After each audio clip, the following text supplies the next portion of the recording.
বন্দ্যোপাধ্যায়ের তোষণ নীতির জন্যই আজ রাজ্যের পড়ুয়ারা বিপাকে। এই মুহূর্তে চিন্তায় রয়েছেন পড়ুয়ারা, চিন্তায় রয়েছেন অভিভাবকরা।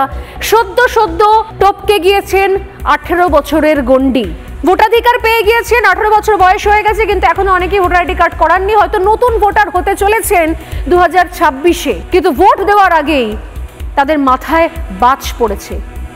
তাদের আগের প্রজন্ম, তাদের মা, তাদের বাবা যে সরকারকে নির্বাচন করে রেখে দিয়েছে তাদের মাথার উপরে, সেই সরকারের ভয়ঙ্কর সিদ্ধান্তহীনতার জন্য আজকে হাজার হাজার পড়ুয়া অনিশ্চয়তার মধ্যে দিন কাটাচ্ছেন। তারা ভয় পাচ্ছেন যে এই বছরটা নষ্ট হয়ে যাবে না তো।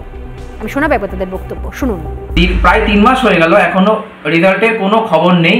আমরা যতটা জানতে পারছি, ওবিসি সংরক্ষণ নিয়ে আমাদের বোর্ড প্রপার ডিসিশন দিতে পারছে না যে তারা মার্কস ও র্যাঙ্ক কী করে ডিসাইড করবে।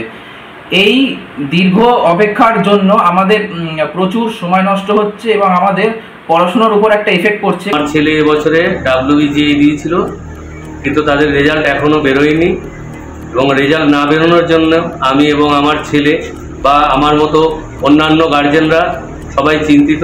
তাড়াতাড়ি রেজাল্ট না বেরোনোর জন্য অনেক ছেলে মেয়ে তার বাচ্চাদের এখনও ভর্তি করতে পারেনি। আরও দেরি হলে কোনো ছেলে মেয়ে হয়তো আবার নতুন করে পড়াশোনাও শুরু করবে কিনা চিন্তা ভাবনা করছে, বা সেক্ষেত্রে অনেক বাচ্চার একটা বছর নষ্ট হয়।